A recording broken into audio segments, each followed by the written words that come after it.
Hey guys, we were back here with Royce, and we were just talking about the Kentucky school shooting and gun violence and everything. And I was just telling him my thoughts on the issue and everything. So everything I was just talking about, you can give me your thoughts just in general. You can respond to that. Yeah, what are your thoughts on the whole situation behind the gun debate and the school shootings and stuff like that? I, as far as with this 15-year-old kid, I just imagine try if big word if he took the gun from like a drawer from in his parents' house or in the house that he lived in. Imagine being one of the parents realizing that he took the gun and used it in a vile manner and just one of the worst ways possible. I don't know how you feel about that as a parent at all. And Yeah, to add to that, your point about the Vegas thing, do you remember Dallas like a couple yeah, years ago? that's right. The I, police that were killed. Again, another one where I don't remember hearing about who it was Yeah, or who did it or what happened during that. I just remember hearing and just I the just remember the shock of support for the police and hearing everything after that. that it was a Black Lives Matter rally Yep. that it happened with, and it was peaceful, and everything turns in the blink of an eye. And as far as this situation, I don't think I've ever heard or seen more of a sad shooting story as far as the victims are concerned. There was Besides the one school shooting that was in the East Coast a few years ago that marked the whole debate again. I forget. Oh, yeah, Newtown. Yeah. yeah. But I mean, with this one, there was a story that one of the girls killed, or the girl killed, called her mom right before she died, and it was like, wow, like So sad, man. it was one of those like I can't even believe that people would have that much inside, like that much either anger or like Or hate. Yeah. whatever the hate to do something like this. It's just Yeah. incredibly sad and shocking. Like what I was saying on mental health and stuff like that. So, like, what are your whole thoughts on how we talk about mental illness in this country, and like in terms of the gun debate and how we talk about individuals and everything?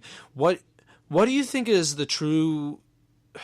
I don't want to say solution, but the best thing that we can do when it comes to mentally ill people and mental illness in this country. Like, what do you think what would you like to see more in terms of coverage or just stuff done? I honestly would love to see more coverage on it. I feel like it's not being touched on enough, and I feel like it's not being touched on initially, and that's my problem. And I'm going to bring in an NFL example, Aaron Hernandez, for all you who remember that situation. It wasn't until recently the family and the lawyer started saying that CTE was the cause for everything that he did.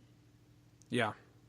And which I don't believe was true. But in the end, if there's something going on with somebody and that is a potential catalyst to everything that's about to happen, it has to be covered. And it is like this person was thought to have had this sort of mental mental process or way he thought about stuff, or just was depressed or something, so that it's not like an excuse when it like an autopsy is done or something like that, where it's like, oh, well, he did that, he had this, therefore he did that. For people who make that excuse, it's like the families of the people who lost loved ones don't want to hear that today. They Right. don't. It just angers me whenever I hear those. It's like, Well, I don't see, want to hear that, because it's not something you want to hear that immediately when it happens, not like months down the line when Right. when the case is going. Well, and see, what you were just saying, like people don't want to hear like stuff like that. It's the same thing with the Vegas shooting, and a lot of people who are conspiracy theorists and stuff on that who think that it was somebody else who killed all those people. They said, "Oh, these people don't want to hear it." I think that's a different case, obviously, and I think that there are some people Yeah. who actually would like to know the truth. And that's the thing is, I'm not a conspiracy theorist on it. I'm not conspiracy theorist in general, but I think that it definitely wasn't covered in the right way, and I think that's why so many people think it was fishy. And if we are going to actually treat this issue with the respect it deserves and give these families the respect it deserves, we actually need to care about covering these cases and give any piece of evidence whenever it's out there, because that's the best way, in my opinion, we can stop all of these, is if we learn more about the people who commit these, because then we might actually be able to solve the problem on a nationwide scale. Yeah, I completely agree. Yeah. And I just want to add one little thing here. Go for it. Of course, I feel like I can speak for you as well. Our thoughts and prayers go out to those families who are dealing with this right now. For sure. Yeah, I could not imagine the pain those guys are in, and stay strong. Yeah. So the last thing I wanted to talk about with you, and you were actually just suggesting this while we were on break, is we want to talk about a little bit about baseball, since that's going to be coming up here in a couple months or so. So I'm an A's fan. I don't dislike the Giants, but I'm not a Giants fan. I know you are. You guys have. And I don't dislike the A's, so yeah, cool. Well, and that's the thing. I don't understand why people make the Bay Area rivalry so big. Honestly, like the Giants Dodgers and the A's, like Angels are bigger rivalries than the Giants A's. Like yeah. And it's just like the cross the bay bragging rights thing. It's nothing. Yeah, it's just stupid. Yeah. But even though we did win a World Series off you guys. But we've won 3. And you won 3, yeah, true. I should shut my mouth. But hey, we've won 4. We won 3 in a row. But the more important thing is Dodgers haven't won 1. There you exactly. go. We can agree with you on that. Go Astros. There you go. Yeah, so the Giants got a couple of big signings over the offseason. So they got Longoria, you got McCutchen, which is huge. I know you guys just got a center fielder, I want to say from the Indians, Austin Jackson. That's right, Austin Jackson. You just got him. The A's have done jack crap as always. They have they don't make money, but when they make money, they actually need to spend it. Sadly, they don't. They got Petit. That's it. That's the only player I know that they've gotten. They're hoping for a new stadium at some point. Yeah, exactly. They have. First off, they have no rotation, so they have Petit that's going to go in there, but they have no rotation there. They have no bullpen. They have no pitching in general. They have some good hitters. I'm not going to lie. Healy's great. They got Chris Davis, and they got some good guys, and I'm looking forward to seeing that. But they're going to need some pitching if they're going to compete in the American League. So obviously, you guys got some great players. So what are you looking to see out of the Giants next year? What are your obviously goals, but what do you think is realistic to see out of them for next season? Well, first I'm going to touch on the A's first, but I think you guys still have Sonny Gray, I believe. No, he's in the Yankees. He's in New York. Oh, you traded him? No. Yes, the A's really don't have anyone. But all right, so let's go to the Giants. And the Yankees now have frickin' Stanton. Yeah, well. But as far as the Giants are concerned, they're the oldest team in the league, and none of the people they've brought in has really helped make that younger. Mm-hmm.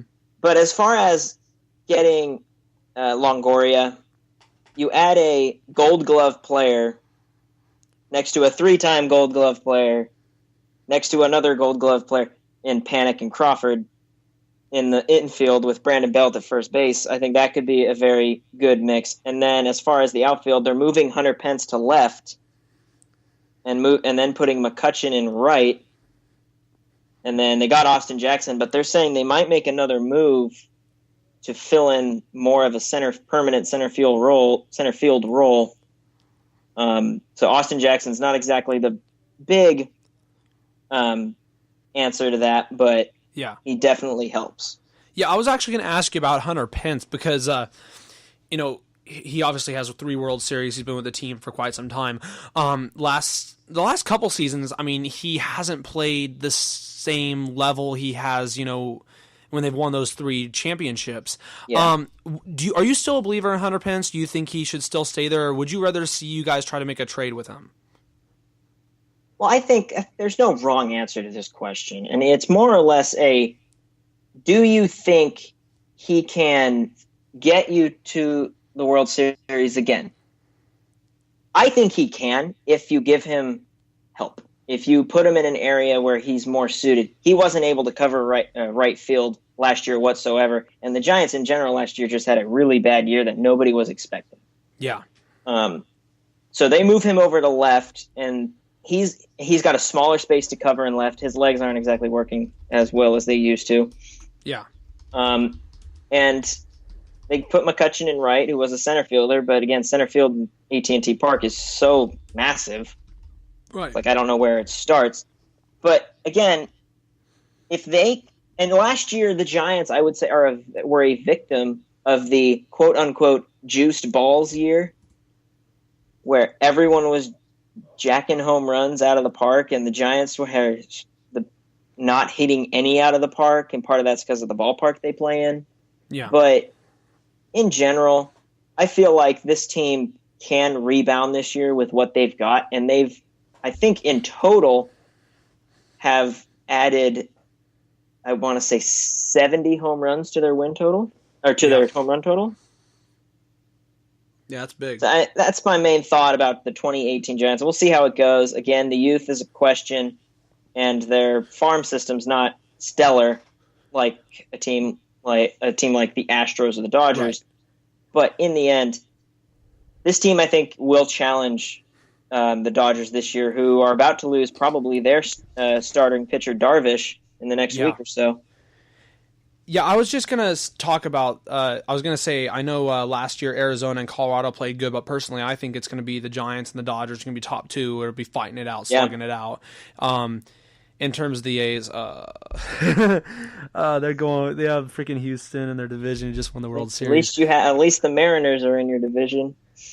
Yeah, I know. We'll beat them out, I think. I think we could beat out the Angels, too. Angels, they're nothing. Angels got some good pieces. Yeah, but they never have a pitching staff. Staff, it seems like. They got rid of all their big-name pitchers. Right. And then, I forget, I can't even think of who else is left in that division. I'm missing one team. Texas, the Rangers. We'll be out them. Rangers. Rangers. Yeah, Rangers, yeah. I mean, we could get top three in the division, but I don't think we'll beat out Houston, obviously. And I'd love to see us get a wild card. That'd be great, but I don't think that's going to happen. Hey, you never know with the Twins the way they're playing. You never know. But again, it should be a good year. Then you got Boston and New York, obviously. That's true. They're going to be slugging it out. But I was going to ask you, so you watch basketball a little bit too, right? Yeah, a little bit. Yeah. Again, the baseball and basketball seasons are so long. Do you have a favorite basketball team at all? Oh, the Warriors, man. Oh, hell yeah. In fact, let me get an update on that game real quick. So, Warriors are playing right now. I know that. So, let me take a look here. So, Warriors are up 12. Let's go. Up 12 at halftime. Cool. 74-62 at halftime? Well, they're playing the Celtics tonight, aren't they? The Timberwolves. Oh, Timberwolves. 74-62 at halftime? That's like a third quarter score. Damn. Wow. Yeah, well, the acquisition of Jimmy Butler from Minnesota has changed things over there. Yeah, I'm telling you, that is one team I do not want to play in the playoffs is Minnesota. I'm worried about them more than San Antonio. The only team I worry about more than Minnesota is Houston. And that's Houston's a team that scares me, and then Boston's a team that scares me. I mean, we'll see what LeBron does come playoff time, but I'm not really worried about the Cavs. I don't even know if they'll make it back to the finals, honestly. I doubt they will, and I think here's some things I want to point out about the NBA season starting to whittle down into All-Star Weekend. The postseason, the Cavs are really struggling right now to do anything. Even with, they can't defend at all. No, but they do this every January. But yeah. But the Warriors, they need to get the number one seed because if the Rockets have to play a team like, let's say, the Timberwolves in the second round of the playoffs and make that one a good series, and then the T-Wolves, like let's say the Timberwolves beat the Rockets and face the Warriors, are the Warriors really going to lose that series? No.